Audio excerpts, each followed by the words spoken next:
Hello YouTube, it's Ryan here with Hobbies of Man once again, and today we're going to be doing our monthly wrap-up for the month of April 2022. And as always, we're going to start with what I watched, and then we'll do what I read. And what I read is going to be split into a small section that talks about comics, and then a larger section that talks about everything else that I read. They're going to be ordered kind of chronologically, so, if you want to skip ahead to see what I read later in the month, feel free to do so. Or if you want to stay and watch the whole section of that to see everything I read in the order that I read it, it's up to you. Whatever works for you is fine. Now let's get into what I watched. So I watched the first 5 episodes of Moon Knight, and I'm really liking it. I think Moon Knight is really great. It's very enjoyable. It has a very distinct style and personality compared to a lot of other Marvel shows. And in fact, I've liked all of the Marvel shows, but I think Moon Knight is probably the best one so far. My favorite out of all of them was actually Hawkeye. So, that one's kind of usually seen as the worst one. I don't know why people don't like Hawkeye, but I thought that one was actually really good. I really enjoyed it. It was a nice kind of like holiday watch. But Moon Knight seems to be, at least for me right now, the best Marvel TV show so far. And it has to do with a few reasons. One, I think the character exploration is actually really interesting and kind of harkens back to the original Marvel movies that they were doing at the beginning of the MCU. Where it was basically an origin story plus an understanding of the characters, kind of like mental state. Also, the chapters or the episodes are actually over 45 minutes long instead of these stupid 30-minute episodes that they do for a lot of other shows, which is great. I love that. I think that 30 minutes of television is not worth the subscription service a week. So I don't know. I think that these longer episodes are great. And other than that, I just think that the actors are doing a really great job. Oscar Isaac basically has to play 3 people. It's really interesting and it's really, really good. And I like it a lot. It's very well done. I don't want to talk too much about it because I don't want to spoil it for everyone if they haven't seen it. But there it is. Those are my general thoughts. Of course, I have specific reviews for each chapter or for each episode on the channel on your playlist. If you guys want to watch those as well, feel free to do so. But yeah, I haven't really been watching much proper television. I watched that, and then I went to the movies and I saw Secrets of Dumbledore or Fantastic Beasts and the Secrets of Dumbledore. I don't know how the title works, but I watched it, and it wasn't horrible. It wasn't great. So I'm a big fan of Harry Potter. Don't really like J.K. Rowling. I think she's a pretty shitty person overall, but I am very much of the idea that you as an individual should not be beholden to the opinions or the ideas of people that you think are more important than you. A lot of people are angry at J.K. Rowling because she's doing all this turf stuff, and to me, yes, I agree that it's wrong, but also a lot of people seem to have lost the value in themselves because J.K. Rowling's a TERF, and I'm like, why? Why does it matter what she thinks? She's just a person the same as you. You don't need her validation to exist. And maybe that's because, in my mind, authors, the vast majority of my time growing up reading books, were just a name on the cover. I had no idea that they were actually real people, or I honestly didn't really care that they were real people. All that mattered to me was the story. And so when, I got older and I started going on Twitter and seeing that all of these authors also have Twitter accounts and that they use them actively, I don't really care because they don't matter to me, right? The only author that I really kind of care about or follow in any kind of capacity is Brandon Sanderson. And, the other thing is that if I didn't want to watch or read something from a person that I personally disagree with, I wouldn't really be able to read anything because I don't really agree with a lot of authors on anything, right? I don't like religion. Brandon Sanderson is super religious, so reading his books is not really viable if I don't like religion, right? So under that kind of pretext of I can only read and enjoy things from people that have the same kind of ideas about the world as me. So usually I just don't care about the authors, and so that's why I can enjoy Harry Potter. Even when, J.K. Rowling is a horrible person, right? Also the fact that, I don't care about Harry Potter because of J.K. Rowling. I care about Harry Potter because it means something to me. It has nostalgia, and it has, important, memories to me when growing up, right? I didn't read the books until I was a teenager, but the movies were a constant staple at my house. My parents had them. I don't know why. My dad bought them. I think he liked the atmosphere of the movies. especially the first one. It's like a very Christmassy kind of movie, even if it's not really Christmas. And so we would watch it when I was a kid, when, it was holidays, like during Thanksgiving or during winter, before we went to Mexico to visit our family, we would watch Harry Potter. And so to me, Harry Potter always has those kind of connotations of like family and meaningful kind of like childhood memories. And so that's why I like Harry Potter, not really because I care about J.K. Rowling or because the story is that good. It really isn't. It's kind of pretty middle of the road. It's just what it is, right? But I don't know. I don't care. So I went to watch Secrets of Dumbledore because I still like Harry Potter and I like the world a lot. I actually really enjoyed the first two movies. I think the first one was better than the second one for sure. But the second one was significantly more interesting to me because the spectacle of it was so much larger and so much cooler, right? So I went in and I enjoyed it. I thought it was worth the $20 that I paid to, buy a ticket and then get concessions. And again, as long as that, minimum requirement is met, I'm pretty happy with what movie I watched in the movies, because at the end of the day, I don't only watch movies just because I want to have a good story, but rather because I enjoy the atmosphere and the kind of activity, the experience of going to the movies. I really enjoy the smell of popcorn and having popcorn to eat while I watch the movie. I really enjoy a giant Coca-Cola flavored icy. I enjoy the ridiculous giant screen and the crazy super loud noise effects or sound effects. And I just enjoy going to the movies. It's a really fun time, right? And so usually, as long as the movie is like mediocre and I enjoyed it well enough, I enjoy going to see that movie, right? And Secrets of Dumbledore was at least average enough for me to enjoy the experience and to make it worth the money that I spent on it. So to me, it was fine. It wasn't bad. However, if we're looking at the story of it, I think it had two great plot lines. It had the Fantastic Beasts stuff with Newt Scamander, and then it had the magical World War II politics of Grindelwald and Dumbledore. However, the problem is that those two stories don't really mesh together into the movie, and that's kind of the problem, because the first one is very clearly like, hey, there's these crazy magical creatures attacking New York. Can you fix this? And Newt Scamander says yes. And then the second one, it's like, oh well, maybe we want to talk about the politics of this world before Harry Potter. And so they kind of mix that in. And then this one is mostly politics and very little about Newt Scamander, being Crocodile Dundee for the magical world. And I think that's a loss on their part. I think that they could have done two separate sets of movies. They could have done, the Dumbledore storyline, in one set of movies, 3 movies to talk about Dumbledore and his fight with Grindelwald and show us the giant duel that they had at the end. And, that could have set up, Dumbledore being a dumbass and, treating Tom Riddle badly.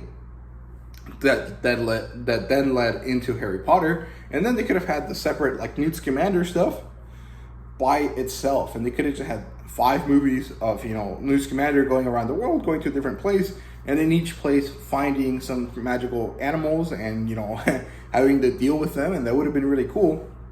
And he maybe could have brought his Muggle friend and his girlfriend and his Muggle friend's girlfriend as well with him, and they could have done all of this old school kind of safari adventure type of movie. I just think that the issue with these movies is that they're combining 2 very different, very separate storylines and trying to turn them into one giant one, and it's just not working. However, the spectacle of it was really good. I didn't like that some of the magical laws that we understood in Harry Potter were basically ignored or changed in order to make it look cooler. I don't like that because I like continuity, and really honestly at this point the continuity is kind of broken. There's this thing where Grindelwald shoots a Avada Kedavra at someone and Dumbledore blocks it with a spell, but I'm pretty sure the point of the curse is that it's not blockable. The only reason that it's blockable was because Harry had something about him. I can't remember, it was his mom's love or something. I can't remember the reason. There was an explanation. And I didn't like that. And then it also kind of made it what's it called? It had this thing that happens with Harry and Voldemort happened between both Dumbledore and Grindelwald. I also don't think that makes sense because the reason why those work is because the wands are supposed to have very similar cores or cores from the same animal, and technically speaking, there is no way that Dumbledore would have a core from the same animal as the wand Grindelwald has, because Grindelwald has the Elder Wand, and that's like an extra magical wand. It's not actually made by a person, technically, supposedly. So there's no way that, you know, Dumbledore has a wand that it has the exact same core as Grindelwald. So I don't know. I think it's kind of weird, but you know, overall it's fine. It doesn't matter that much. At the end of the day, I went to the movies. I enjoyed the movies. I'm happy with what happened. So, yeah, that's all I watched. I really only watched 2 things. I don't know why it took me 10 minutes to explain that. Sorry. And yeah, so let's get into the comic books. I read this stack of 13 comics, I think. I thought it was 20, but it might not be. Okay, wait, 2, 4, 6, 8, 10, 12 comic books. Okay. And they're not really in order, but I'll just tell you about them. So Dark Knights of Steel 5. This continues the story, and this one kind of introduces Diana and Poison Ivy, and it kind of develops the story a little bit more, and it also introduces Pa and Ma Kent, which is kind of interesting. They just kind of show up at the end of the book, I think, or at the end of the issue. I think that's what happens. Let me double check. I don't want to say something that's not correct. Yeah. They're there, and they're doing stuff. It's very interesting. I don't want to spoil it too much, I guess, but I did talk about it in a video where I did talk about what happened in the story. So I guess you can go watch that one if you want to know exactly what's happening. So then we have Dark Ages 5 and Dark Ages 6, and I already made a video about these as well. And Dark Ages was kind of mildly disappointing, honestly. I was really excited about it when it first started. I actually really liked the artwork a lot. However, the story, because it's only 6 issues, kind of dies down very quickly. And it doesn't have enough room to breathe and enough room to, you know, kind of make it meaningful. So you're kind of time skipping a lot, right? Between the beginning of the story and the middle of the story and the end of the story. There's a lot of time skips and a lot of development that just kind of is inferred. And I don't like that, because the point of this type of story, especially this one that is supposed to be like post-apocalyptic, is understanding how these people survive, right? And being told it isn't really fun. Being shown it would be a lot more interesting, right? But I mean, I didn't really want it to be like Dr. Stone with Marvel characters. I just wanted it to be like a little bit longer. But 6 issues is just not enough for these types of stories to develop. But, you know, it had some cool visuals, and that's good enough for me, I guess. Titans United ended up the story really well, actually. I really enjoyed this one. It definitely had a lot more going for it, and I think it might be because it was more issues, but it's only 1 issue difference, so I don't think that was it. I think that the story was just a lot smaller and easier to comprehend and easier to pack into 7 volumes, or 7 issues, compared to Dark Ages, which was this very large, kind of multi-year spanning story that they just crammed into 6 issues. So, you know, it kind of sucks, but, you know, Titans United was really good. Eternals, the Heretic. This kind of tells a story about Kronos and Thanos and their meeting, and, you know, kind of getting together and deciding to rule the world or something. I can't remember what happened, but it was some very, like, a bad guy meets other bad guy, and a young bad guy tries to beat old bad guy, and that's basically what it is. Spider-Gwen-Gwenverse, I didn't really end up enjoying it that much. Like, I enjoyed it when I read it, but thinking back on it, there really isn't anything special about this volume, although the cover is cool, so I'll probably just keep it for that. Yeah, at the end of the day, comic books, if you're not gonna love the story, they basically just end up being, oh, I'm gonna collect this cool artwork that's on the cover, and that's basically all that is to it, and it's kind of sad. I'm kind of getting annoyed by it, but I don't know. I still like comic books well enough to continue to collect them for now. Here is Sweet Paprika. Issue 8. I'm loving this story. It's really, really good. I think I mention it every time, but basically this is a soap opera, but it also is kind of like a office romance, and it's really, really good. And then Devil's Reign 5.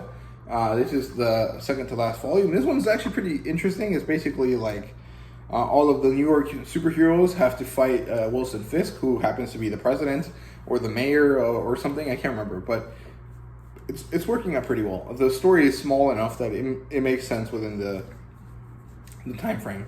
Then Vampirverse issues 5 and 6, and I didn't love this story at the end of the day. The ending was nice, but I mostly just kept buying it because I like the covers a lot. Like, these covers are really, really good, so I just kept buying it for that reason. But yeah, and nothing special about that. It's basically just Vampirella multiverse story, and it's not that good. But it's not that bad either. It's just kind of middle of the road.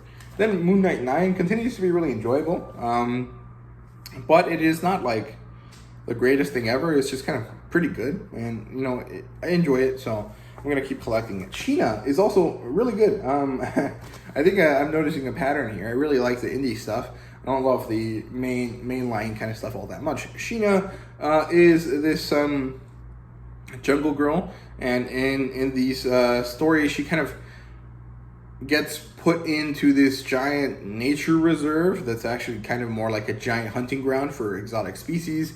And she is told, hey, we need you to fix something, but it's kind of a lie, and now she has to deal with the fact that it's a lie, and it's really good. I'm really enjoying it. I think there's 12 issues in the series. I'm not sure, but I'm pretty excited to continue reading it. So that's all the comic books that I read this month. Let me put them down, and then I'll get back to the books. So let's get into the manga. Okay, so this is semi-chronological, or I think basically chronological, so let's just get started. First, Witch Hat Atelier. Really, really good stuff. It's a very kind of classic magical series. It kind of is a magic school setting, but also kind of like just its own thing. It doesn't really have that kind of very strict, like Hogwarts-esque kind of style. It's much more like open, and I really like it. It's really beautiful. The artwork is really the greatest part of this story. However, everything else about it is quite good still. So I really, really like it. I think the style is very kind of, maybe not Ghibli-esque, but it definitely has this very distinct and beautiful kind of vibe to it. And it has this very kind of like fairy tale-esque look to it, and I like it a lot. I actually really, really enjoyed this volume. The artwork was amazing, of course, but the stories are also quite good. It's very kind of classic, you know, fantasy story. A child that wants to have powers manages to find that she has powers, and then causes an accident, and now she has to learn how to use her powers so she can reverse the accident. It's not really like the most amazing premise ever, but it's actually quite good, and I really like it. And the character herself, this main girl here, Coco, is a very good character. I like her a lot, so much. She's so cute, and she's also very kind of earnest, and I like her as an individual quite a lot. So, yeah. Then Bride Story 1. I also read Volume 2, but I'll show you that later on. And, yeah, Bride Story is great. It's a kind of Turkic story. It kind of follows this Turkic family as they bring in a new woman into their family, and that's actually the main character, Amir. She is the bride in a bride story, and we follow her as she, one, assimilates into this new household, and then two, is trying to be forcefully removed from this household. Like her original family wants her back for a political / economic reason, and she doesn't want to go back, and all of her new family also doesn't want her to go back. And so there's a lot of, you know, soap opera-esque tension, and it's really, really good. I actually like it a lot. However, most of that tension is also balanced out with a very nice mix of very soft and wholesome, like, family moments, and a lot of very good, what's the word? Like, a slice of life type moments that I love so much. And of course, the artwork here is also immensely amazing. It's so good. Let me find a good example of the artwork, because it's just so good. Like, here, look at the detail on her clothing. It's just insane, man. And then let's see if I can find another really, really good kind of very detailed thing. There's one that I really love specifically.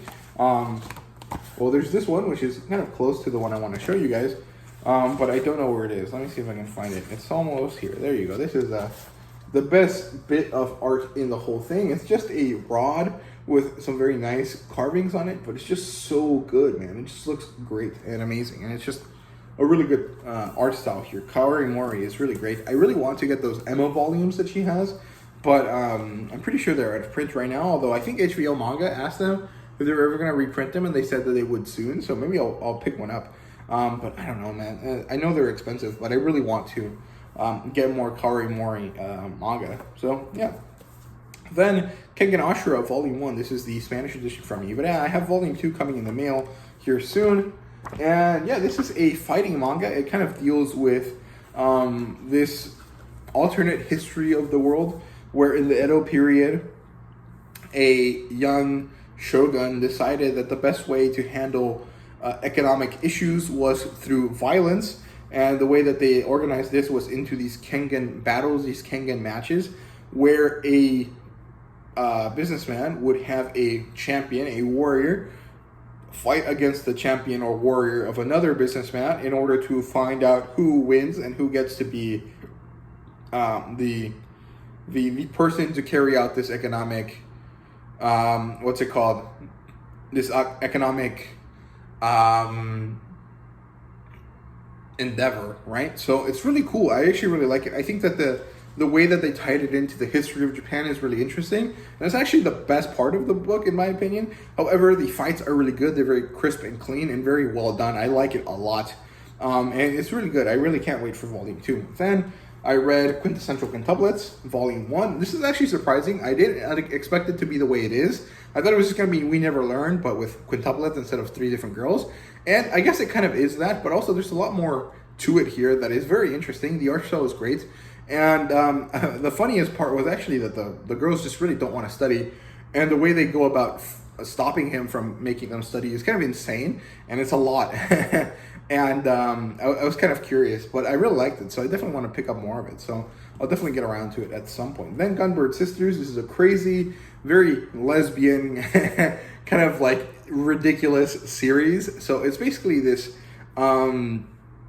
undisclosed world where it's overrun by vampires, and there's this very militant church, and the Pope of the church has a daughter who is Dolores, or Dorothy as she likes to be called, which is this woman here with black hair, and she wants to exterminate all vampires, but the way she wants to go about it is different from the church. She wants to use the vampires' power against them, and so she wants to find a mythical creature called the Damphir, which is a half-human, half-vampire, and she needs them in order to activate this special weapon, which will allow them to eradicate these monsters. And so what happens is that as we're introduced to this character, we find a new character called Maria, which is this one here with the blonde hair, who happens to be said Damphir. And so they meet, and then they join forces, and then it turns out that Dorothy is like very sexually active and very into like Maria, and so it's very weird. And it's very fun. I actually really like it. It's a very cool, just crazy vampire hunting series like Hellsing, but it also has a lot of fan service and a lot of ecchi that, is very much Yuri based, and it's really, really good. I really like the art style specifically. It's very, very cool. It has this very kind of like sci-fi-esque feel to it, which makes the kind of story feel different from what you would think. It's kind of like Underworld and Hellsing, the manga, and it's very cool. I like it quite a bit. I also really enjoyed that it's only 4 volumes. So it's going to be easy to collect, which is always good because, sometimes giant 40-volume series are difficult to just kind of enjoy because it's such an economic cost, right? So, yeah, here we go. Alice in Borderlands Volume 1. This was good. It was a 2-in-1 edition, actually, so there's only going to be 9 of these, which is also nice. However, I am kind of disappointed with the edition. The story is fine, and most people know what Alice in Borderlands is at this point, so I'm not going to bother explaining it. But the edition is kind of bad. It costs the same as a, a Naoki Urasawa Monster Perfect Edition volume, $20. However, this one is like not good compared to that one. And I'm really upset with this because this is supposed to be a Viz signature line. This is supposed to be the top line that Viz has, right? The best of the best. And there's nothing amazing about this. The covers don't even have French flaps. There's no color pages. There's no special anything about this story. And the fact is that it's not really bad. If this was $15 instead of 20, I would have been fine with it. But because it's $20, it costs the same as an edition that is significantly superior to it. I'm just kind of sad by it. And also the fact that there's so many printing issues in this. There's so many times where the ink has rubbed off or has not printed correctly onto the page, and so it looks like it has not been printed like well, I guess, which is what happened. And so you can barely read some of the letters in this manga, and it's not really like difficult to read them. It's just annoying that I paid so much. I paid a premium price for this, and the thing that I'm getting is so subpar. So I'm really upset with it. But overall, the story is fine, so I'm not going to complain that much. But it is kind of annoying that I paid so much and I got a very weak edition. So I don't know, maybe that's just me, but I was pretty disappointed by it. Then we have Vinland Saga. Again, a great story. However, the edition is not my favorite. I've already mentioned this many times before, but this hardcover doesn't weigh anything, and I don't like that because I feel that part of what makes a series or a book or anything feel good is that it has a nice heft to it. And these Vinland Saga volumes basically weigh nothing because this hardcover is like, it's a very kind of airy kind of material. I don't know how to call it, but it doesn't weigh much. And it's not really that big of a deal. It's not as big of an issue as the one I have with Alice in Borderlands, but it is kind of annoying. I don't know. It just bothers me that, it's a special hardcover edition and it just feels kind of basic. But it's not that big of a deal. It's pretty good. I really like the story. I like this green color a lot, and I like the antlers on the Celtic knot there, which is really cool. This continues the farmland arc, and it's really good. I actually really like this arc a lot. It kind of makes Thorfinn have to deal with his demons, and I think that that's quite amazing, really good. Then we have Flowers of Evil, great edition, love this book, and the story is fucking weird, man. It's so crazy, it's so like insane. I have no clue how to kind of explain what it's about because it's just so weird. It's like a coming of age story, and it kind of has a lot of teenage angst like you would see in a John Green book. It also has a very kind of specific cadence to it that you would see in like a John Steinbeck type of book.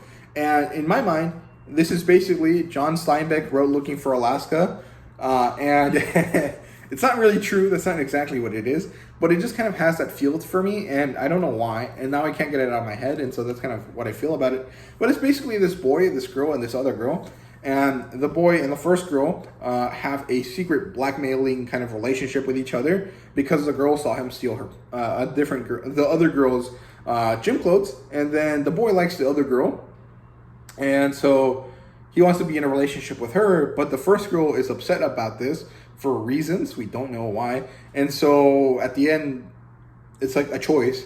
And then the boy realizes that he doesn't know what he wants. And it's really good. I really enjoyed it. It was just such a weird read. And that's just how I feel about Flowers of Evil overall. Anytime I think about it, it's just like, bro, what the fuck? And yeah, then we have Komi 17. I love this book. I love Komi so much. It's not really getting stale for me. I know a lot of people are kind of feeling that, but for me, it's still good. It's still Komi. It's still enjoyable. And these are really good volumes for me personally because I read one every 3 months and I just have my dose of Komi and then I can move on with my life. And it just makes me happy and relaxed, and I really enjoy Komi quite a lot. And then we have Spy Family Volume 1. This is, really popular right now. It's really great. It's about this 3 people. It's a spy, a woman that's an assassin, and their fake daughter who's a telepath. And they have to deal with this kind of Cold War-esque kind of situation, and it's really good. I really enjoy it. Then you have Bright Story 2. I don't need to talk about it because I already mentioned it, but this is a really good volume. I really like this cover a lot as well.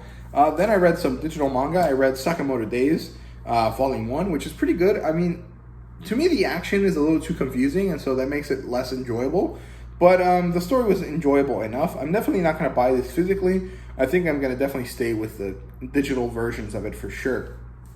And then we have Kajiki Chef, which is a kind of drifting dragons kind of fight the monster, eat the monster kind of idea, which is really good. I like the art style because it's somewhere between My Hero Academia and Demon Slayer, and I think that aesthetic is very nice. And the story isn't like the strongest, but it is very interesting, so I definitely want to continue to read it. However, because it's a food manga, I really would have liked some recipes included in the story, and there haven't been any so far. Maybe sometime in the future we'll get some. But I just think that, if you have a food manga series, you definitely should have recipes somewhere in the book.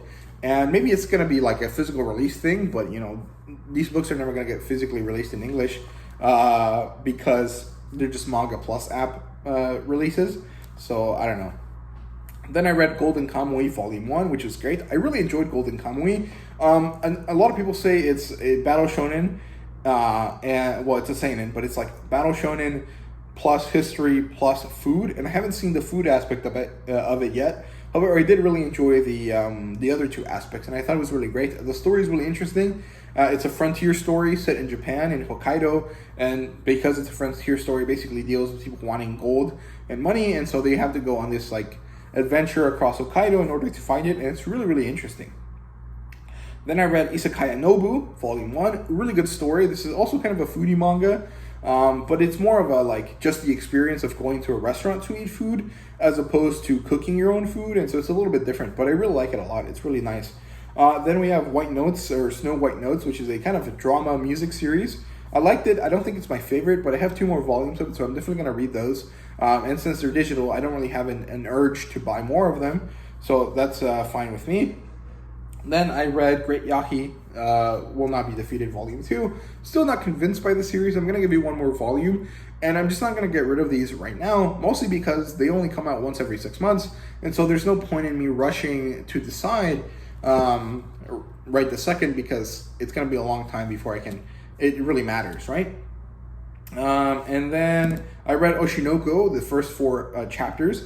I think there's 8 chapters out now. And it's just weird, man. I don't know. It's a really odd story. I really enjoyed it. I think the art style is great, and I think the style or the premise of the story is really interesting. But it's just kind of odd, and I don't know if it's going to be odd enough to keep me interested for a long period of time, or it's just going to be odd in the kind of like, okay, I don't really care anymore kind of feel to it. So I don't know. I'm curious to see how that works.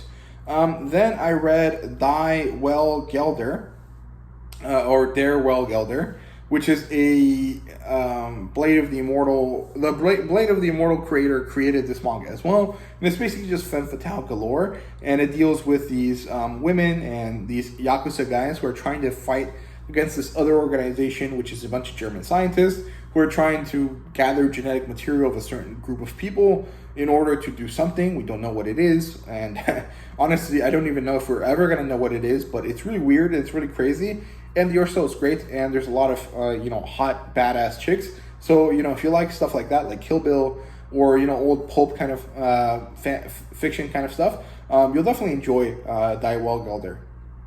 And the pronunciation of it is really bad. Then I read Spy Family Volume 2. Really good stuff. This continues the story. I really enjoy Anya and Damien. They're a really funny group of characters there. And then we read Record of Ragnarok 2. I love this story so much. It's not like the best written thing ever. It's not really amazing in any stretch of the imagination, but it's just so fun. I really enjoy this kind of crazy battle series, and I really enjoy the mythological aspect of it as well. I really enjoy learning about people that are kind of mythological in nature, and so it's really interesting because you get to see them, in a certain specific interpretation, and then you get the urge to go and read more about them in a more realistic sense, and it's really cool, and I really like it a lot. Now, this one focuses on finishing up the Lubu versus Thor fight, and it starts the Adam versus Zeus fight, which is what's on the cover right there, and it's actually really, really interesting. So I really enjoyed Record of Ragnarok for sure. Then I read Mushoku Tensei, Volume 1, which is a really good story, actually. I really enjoyed it. I understand why people have a lot of issues with the story. It definitely is a bit weird to start off with, but it is really enjoyable and really, really interesting. So I can't really fault anyone for enjoying it, because it makes a lot of sense. It's a really good story, even if the first volume was basically just like gaining power and like getting to be 7 years old. Like, it's just a really good story. I really enjoyed it. I was very invested in the book, and it was also such an easy read. So yeah. Then I read Furisan Volume 3, which continues the Furisan story, which is a really cool, very cute romance story. It's a bit similar to Komi, and a bit similar to maybe like Hokkaido Gals, but it is definitely its own thing, and I like it a lot. It's this girl that looks like a delinquent, but is actually a very nice, compassionate, cute girl on the inside, and she has this crush on her classmate, and she's trying to deal with it, and it's just so cute and so adorable. And I really enjoyed this volume specifically because we get to see Furi make a lot of friends that she hadn't made before, so I like that a lot. Then we have Eden 016, which is a very dark volume, and it's only going to get darker from here, according to the author, and I really enjoyed it. I really love this story. It starts the Aoi War arc, which is really interesting, and I'm pretty excited about where the story goes from here. And then the last thing I read this month was God of High School Part 2, which is chapters 43 to 118, which is a really weird numbering system, the way that the stories are separated into sections. I think you can call it seasons, but I don't know. It's quite good. I really enjoyed it. Well, that's not true. I enjoyed it when I was reading the fights and when I wasn't thinking about the world building, because the world building in the series is so garbage. It's so badly done, and it's just like annoying. And I understand that it's mostly focusing on the fight scenes, and so it's mostly about the spectacle and not about the background stuff.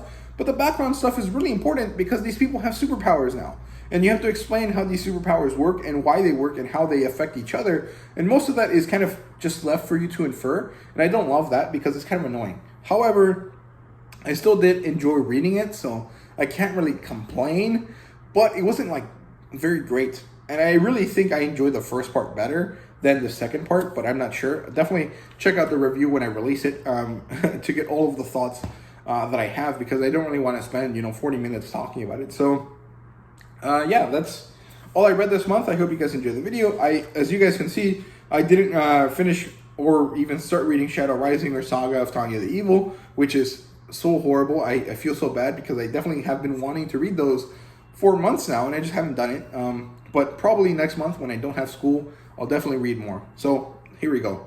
Hopefully it goes well.